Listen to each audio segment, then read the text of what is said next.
Here on the Equratings Eventing podcast, we have teamed up with our very good friends over at BedMax, as well as our very own Spike the Vet, to give you guys, our lovely listeners, some tip-top tips. And let me tell you, listeners, that is quite a mouthful to say. We are on take number 55, approximately.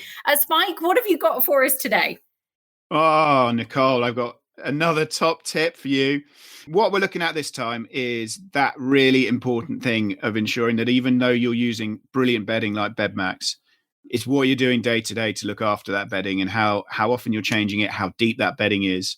Got to have a really good level of bedding in there to make sure that we are in a position of not having abrasions happening on hocks, sore areas on hooves, damaging coronary bands. We need to be making sure that we're changing that bedding really regularly. And also we're really trying to avoid that build-up of that horrible, horrible ammonia smell that we can get in stables. So keeping it really clean. What is so awful about ammonia apart from the really bad smell? Well, ammonia is that real like jarring and cloying smell that catches at the back of your throat. And that is very, very inflammatory in horses' airways. It causes damage to the mucosa. And then that is how we then get secondary bacterial infections. And then suddenly we've got a coughing, ill horse. And something as simple as ensuring that we have a really, really clean and safe environment for the horse will undoubtedly reduce the risk of you and your horse seeing the vet more often. There you go. Another brilliant top tip. Thank you, Spike. Thank you, Nicole. Always here with more top tips.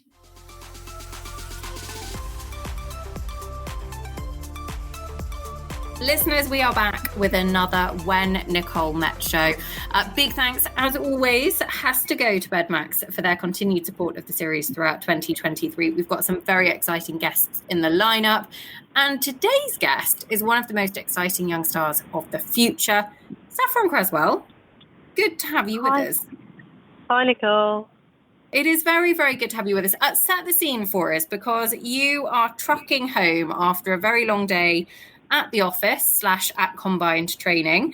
And it's been a long one already. So we appreciate you taking the time to talk to us. Yeah, no, I've been at combined training all day today, and just on our way home from Valeview late this evening, ready for a normal day back at the yard tomorrow. No peace for the wicked. And I should say as well that with the season starting, this is the kind of thing that's going to become the norm, isn't it? Is the life is kind of kicking into busy gear for absolutely everybody. First of all, I think it would be quite good, because we're going to talk about the kind of the championship medals, the highs, the lows of the sport, and that kind of thing, and kind of making a career and everything that goes with it. But I want to rewind, go back to where your love of horses first came from. Well, I've always ridden ever since I was very little. Mum had I had a little Shetland pony on loan right at the start, who was nappy and wouldn't go down the road or anything like that. But to begin with, everyone used to say she's never going to be very brave and everything like that. I gave up at one point when I was sort of 5. I mean, I know I was very young, but Mum didn't really push it too much. And then I sort of got back into it and was really lucky. My first good pony was a little Exmoor pony called Wizzy, and he was amazing.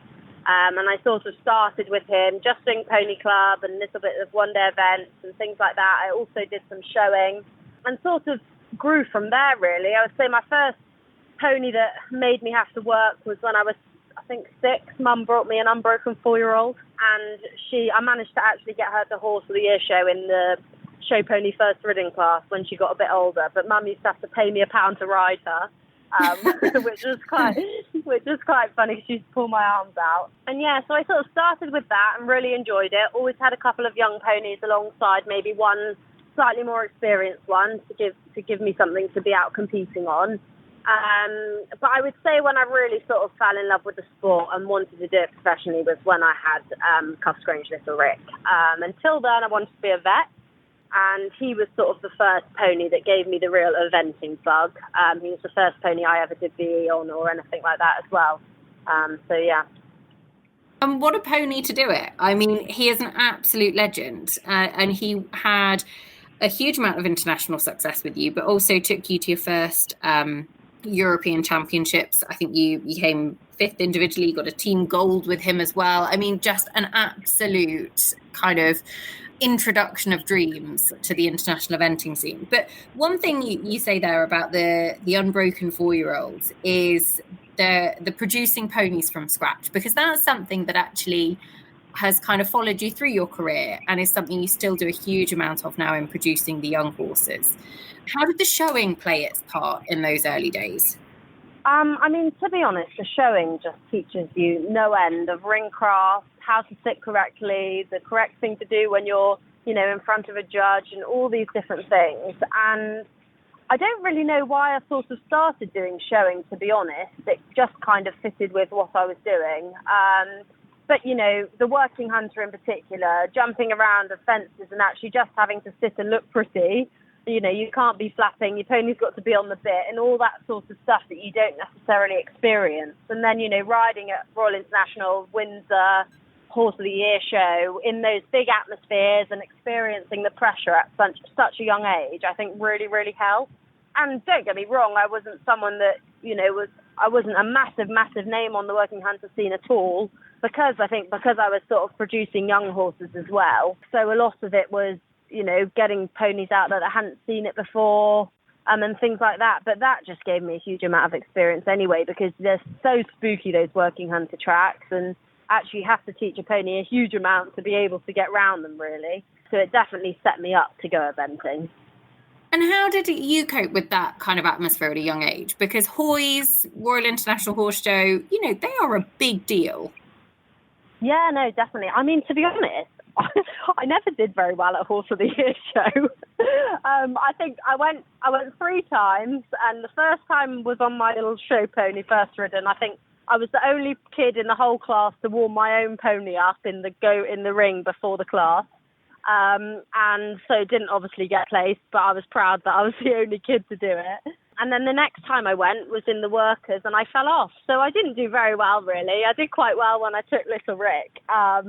But no, I think it just teaches you, it teaches, because I was so young, I feel like it just taught it to be normal rather than, you just get used to those things rather than it being a big deal. And that just massively helps them when you're, under pressure eventing or things like that.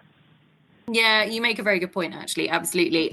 Cuffs Grange Little Rick, how did you find him? What were your first impressions of him? Oh, well, so the story is quite incredible. He'd been advertised on Horse Quest, and I was still riding 12-hand ponies at the time. And Mum had seen him, really liked the look of him, didn't bother inquiring. And 6 months later, he, for some reason, popped into her head, and he thought, she thought, right, okay, I'm going to have a look and see if he's still on Horse Quest. Saw he was still on Horse Quest and rang up, and they said, no, not had any interest for 6 months. And we said, we'd really like to come and view him. Well, we'd arranged a viewing.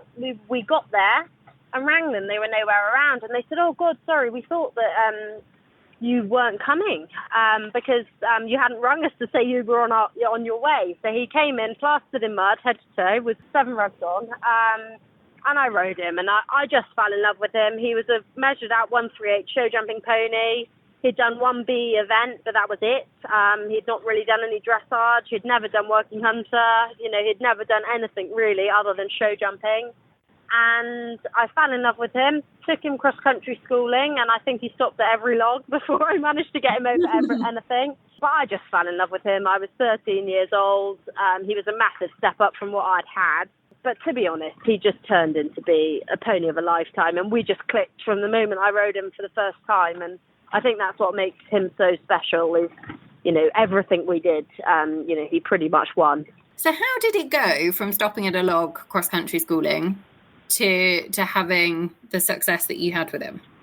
I think a lot of hard work. I did work really, really hard with him. He was a very good jumper, don't get me wrong. The dressage was really bad, and he didn't have the experience cross-country, but he had a brain that absorbed everything. He was so playful until he was in the ring, and then he was, geared on to exactly what you were asking of him.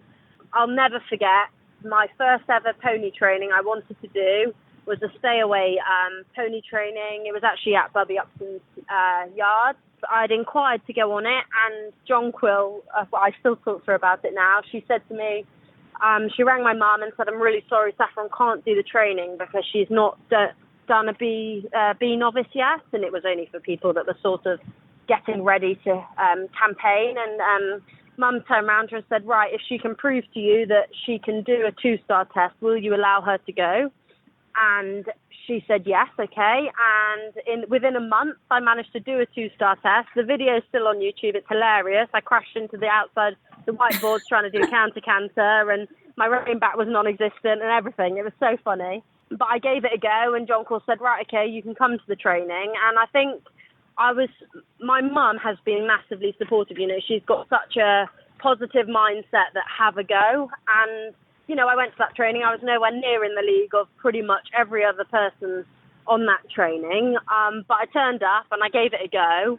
And Jonquil saw the talent in Rick and I think, you know, she still talks about it now, you know, how she remembers me then and how there wouldn't be many kids that would go to that effort to take a YouTube video and send it to her to be able to get on a training. And I think that's what got us to the success was, you know, just being brave and having a go. And even if we weren't quite good enough, we were there having a go.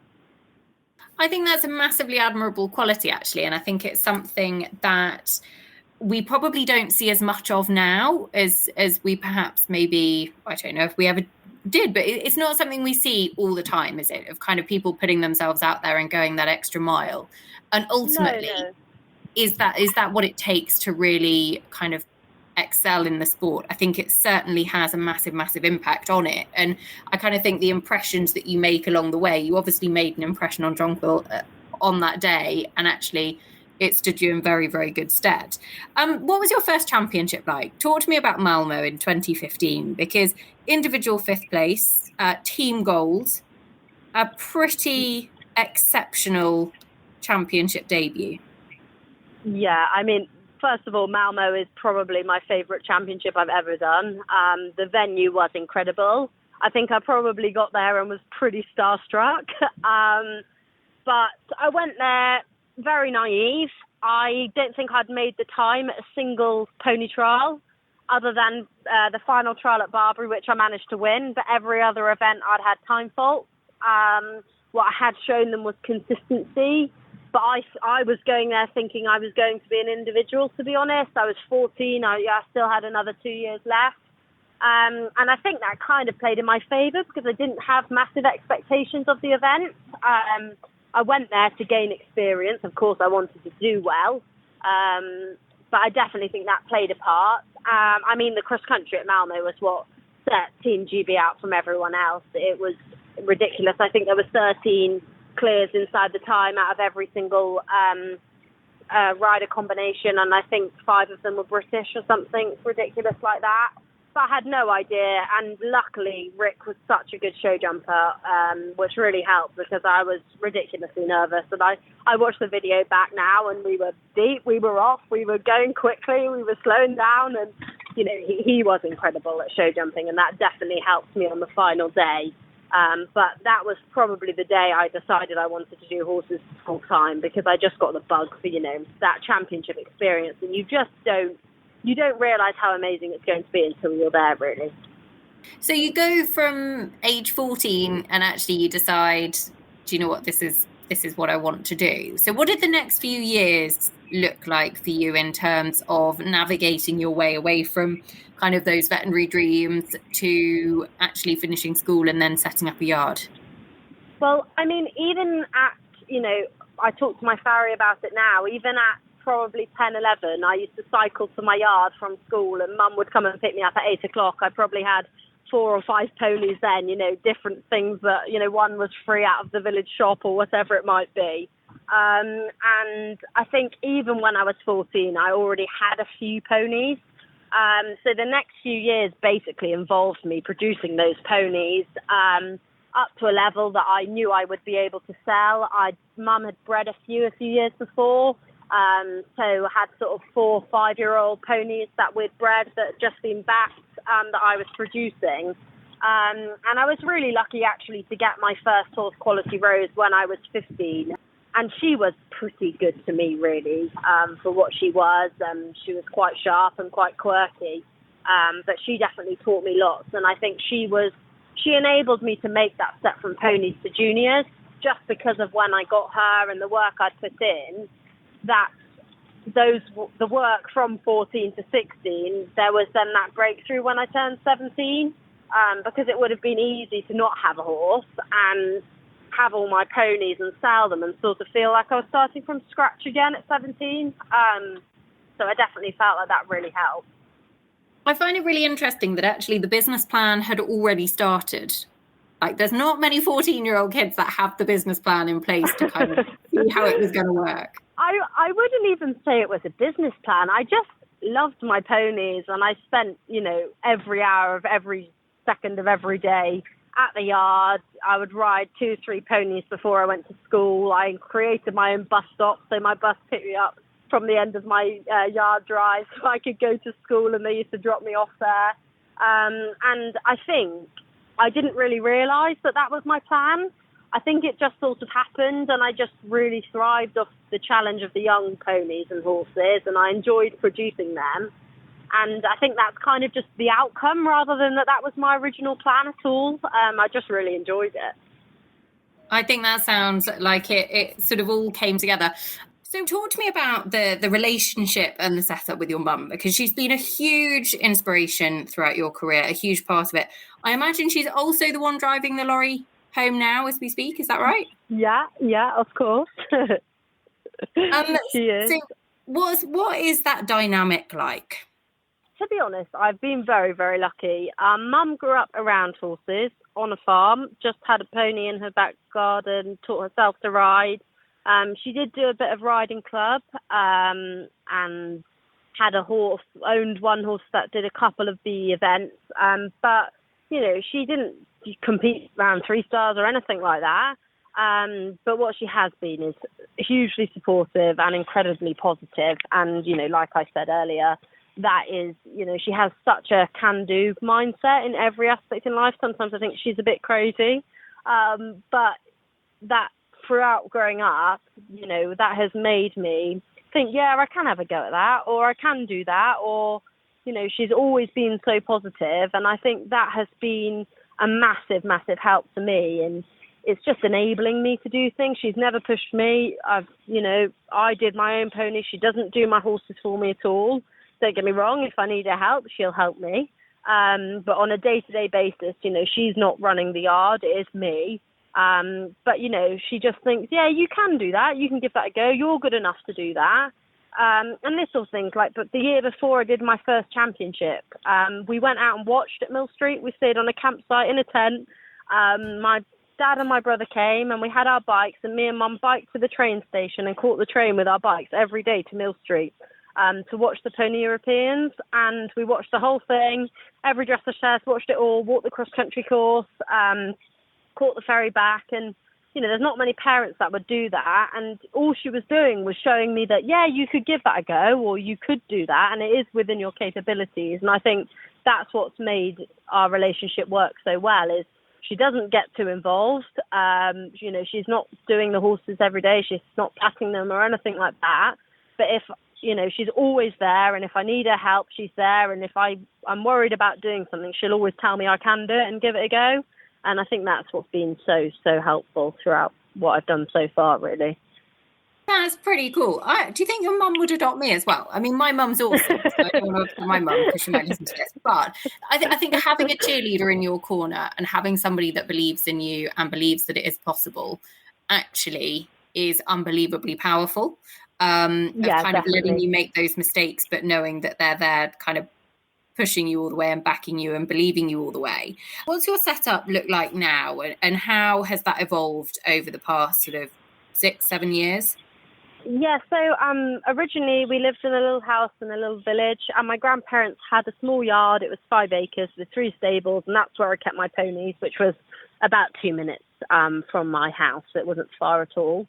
Obviously, sort of by 15, I'd massively outgrown it, really. I sort of had 7 ponies on 4 acres and 3 stables, and it was getting a bit much. And my parents years ago had purchased some land near where my mum worked, And in, I think I was 15, so 2016, my parents basically made a huge decision to sell our house and move to this yard to be able to build my yard.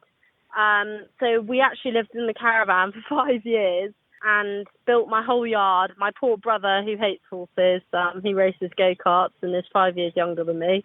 And my dad's allergic. So they all sort of did it to support me. And they've done what they can in their own way. You know, they haven't been able to buy me a top 4-star horse to give me experience, but that was the one thing they felt they could do to help me. And so we've built the whole yard from scratch. I've got a big 65 by 35 arena, and I think I've got 15, 16 stables, solarium, wash bay, everything, all our paddocks, lunge pen, the lot. And we've just built it up over time. So it'll now be 5 or 6 years now since I've been there. We're still yet to build the house, but that's the next thing we'd really like to do, because that would more be really for my parents, really. And, you know, they can then live there and I can run the yard there and everything. And I think that would be that's the end goal. But we're just working our way through that slowly, shall we say. That's really, really cool. And for somebody that has, as the listeners well know, lived in caravans during various home renovations, I totally and utterly can take on board the kind of the way your life changes, but you just become quite accustomed to different things and you learn to live with certain things. But 5 years, long time. And I'm sure... Yeah, very long time. Yeah, the house will be very, very well worth it. You will enjoy it. You will absolutely enjoy exactly. it when it comes. Exactly. But it certainly sounds like the yard and the business and everything has certainly grown enormously for it. And I'm sure that in the long run, it's absolutely going to be worth every single moment along the way. Can I ask you, what's the number of horses that you've got in at home now?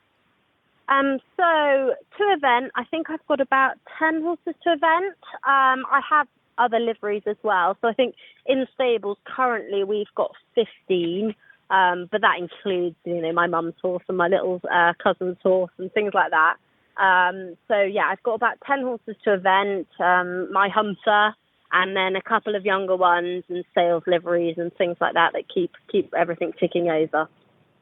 And what about the 2022 season? Because last year was a pretty cool one for you. You had some really notable international victories. You started off in Montelabresi, actually, very, very early on in the year and had a really good couple of performances there, which caught the eye. And then had some really, really good runs throughout the season, which kind of culminated in going to Lilian d'Angers Young Horse World Championships for the first time. Just sum up last year for you, because it feels certainly to me looking in as a bit of a breakthrough year for you in terms of kind of stepping out of young riders last year. It was your last year in young riders, kind of into the senior ranks. And it felt like a bit of a turning point in terms of horsepower and what we've got to come in the next few years. Yeah, massively. I mean, obviously, all these things take years of building up to, and, you know, you see on the front last year was a really, really good year for me. But I had felt like it was a few years in the making. I think, to be honest, Montelabresi was such a massive help for me, just going out there and, you know, we start our seasons, you know, wanting a nice run, a slow run and all these things. And actually going to Montelabresi really put me in my competitive mindset really early on. Because I went there, I didn't go there for a schooling round because I'd driven for 3 days to get there. You know, I went to be competitive. And actually, that is something that I really want to take forward into this year, is that just because I'm only going to Osby, I'm not going, you know, 3 days driving. I still want to go there with the competitive mindset. And I think, to be honest, that put me in the mindset that set me up for the whole year. And then every event I was going to, I was going to be competitive. Don't get me wrong, there's time and place where, you know, you need to run a horse slow, and I still did all those things. But on a general basis, you know, I was going to that event to do well. And I think that's what really shone through in my results, to be honest, was just that mindset of going to the event to actually be competitive, not going there to go slowly or, you know, educate the horses every single time, if that makes sense. Yeah, it really does, actually. And actually, winning on a 23.3 in an international class in Montelebretti. Certainly, I bet 3 days driving home went pretty well. Would have been a long journey home, wouldn't have gone so well. Yeah, no, it was a very successful trip, and obviously that was when I first got Vivendi Hero. So I literally only had him a couple of months. I hadn't done an event on him. I took him all the way to Italy, not really knowing what to expect. And I would have to say, you know, massive credit to his owners, Barrett Eventing. He has really, really helped me this last year because he is a good horse on the flat. He had been, you know, he's the first horse I've ever ridden, really, that's been produced by someone else before. I know I still only got him when he was 6. But you know, he kind of helped with that competitive mindset a bit because after the dressage phase, I was always in a competitive place and, you know, feeling how he felt on the flat then really helped and enabled it to put into my horses that I produce, you know, what they should feel like. And he has been a massive, massive help to 2022 season, really. I think one of the results that stands out for me was actually on him at Bergam. Yes, yeah. Up at the Hambro Sport Horses Bergam International at the end of July, when he won a very competitive intermediate section on a sub-20 finishing score. I think he got an 18.4 in the first phase or something. And in such good company, all 3 phases really, really stood out. And I think that felt like quite a special result. Yeah, definitely. What about the kind of plans and hopes for 2023? Because new season is nearly upon us and actually has already got off to a pretty exciting start because you're part of the Wesco Equestrian Foundation 4- and 5-star program. Tell us a little bit about that pathway.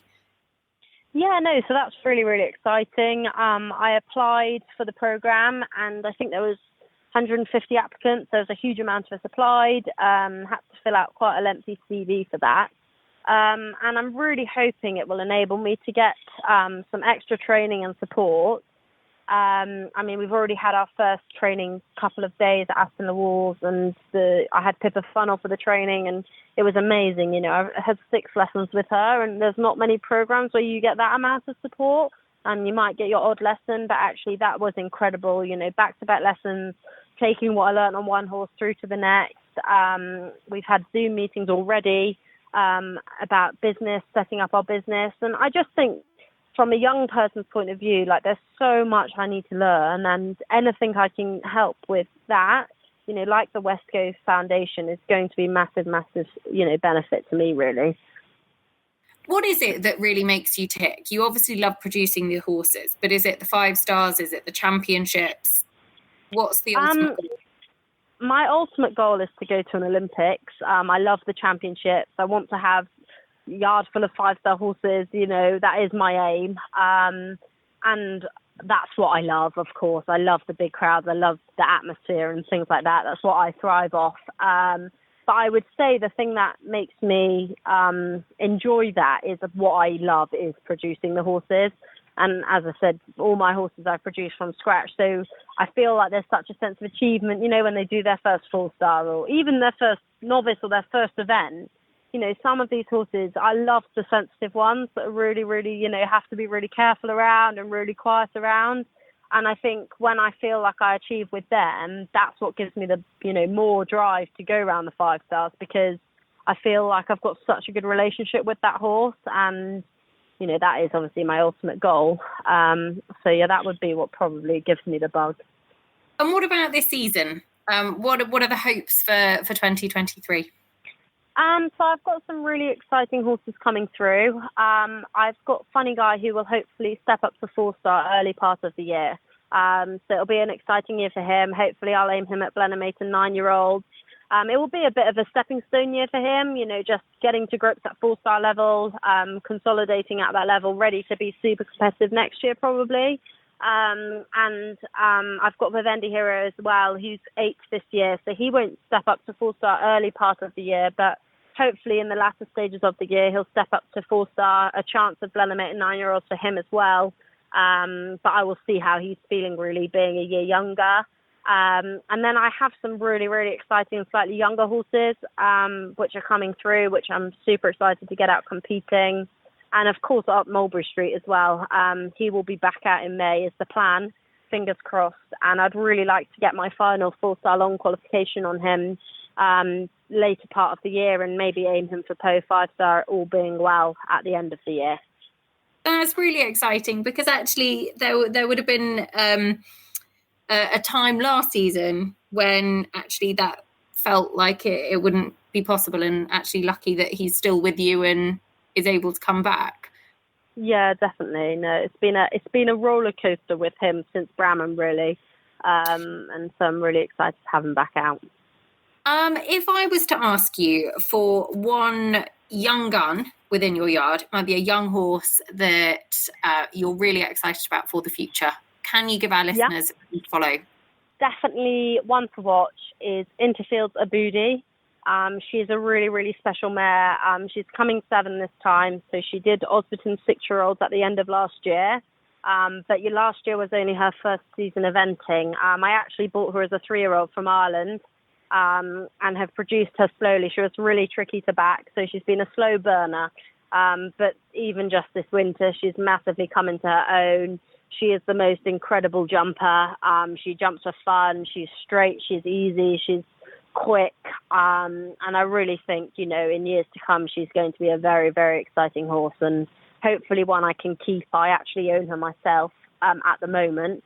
But hopefully one I'll be able to keep to enable, have her in my string, because she's a very, very exciting horse. There you go, listeners. Interfield's Aboudi, one to watch for the future. Saffron, thank you so much. It has been an absolute pleasure to have you on the show and hear more about your journey. And it is actually really hard to believe that you are only 21. Oh, thank you, Nicole. Thank you. It's been great fun. Because there is a huge amount of experience under your belt already, and absolutely no doubt a very, very sensible, talented head sat on those shoulders. That was such a random compliment, Saffron, but there we go. That is how we're going to finish the show. We hope you have enjoyed this one as much as I have. A big, big thank you to Saffron for her time, and a big thank you to Bedmax as well for their continued support of the show. But stay tuned, because we have got lots more coming up for you. And listeners, the eventing season is nearly upon us, which means that we're going to have some big old preview and review shows coming your way very, very soon. For now, though, that is all we've got time for.